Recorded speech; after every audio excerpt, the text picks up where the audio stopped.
control lang sa akin, ano. So, alalay, pag mga ganyang curve, kailangan mapabagal mo ng konti lang yung gas. Wag ka lang magpo-full stop. Mapabagal mo lang yung sakyan mo na konti lang, ano. Yan. Tapos ang napansin yung galaw ng manibela mo, medyo malikot. Huwag mong galawin, ganito lang, fix lang. Ganyan. Pag konting likot, ganun lang. Ang galaw, konti lang, no? Ganun lang, konti-konti lang, no? Okay? Di ba, gagano mo lang konti lang, no?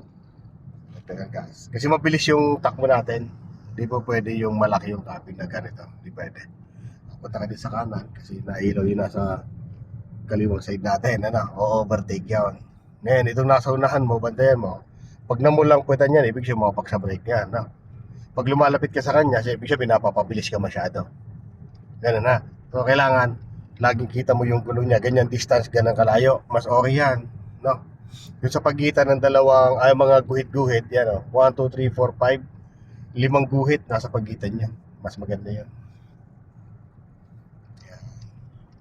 Malapit ka ng kumorbada, no? So, yung guhit lang dyan sa kaliwa, yan, sundan mo lang. Dagdagang gas. Sige lang. Bawal dito kasi ang takbo mo ay mga 20 lang. Naabutan ko na sa likod.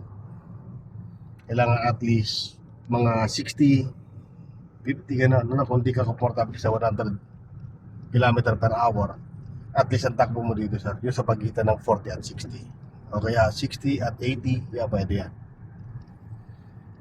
Merap lang naman dito pag may nag-sudden brake na sa unahan mo, di mo makontrol.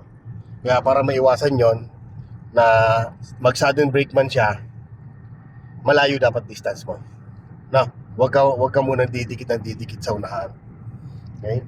Itong nasa kaliwa mong yan. Tingnan mo yung gulong niya kung pumapasok sa lane mo. Okay? Tapos focus na sa unahan.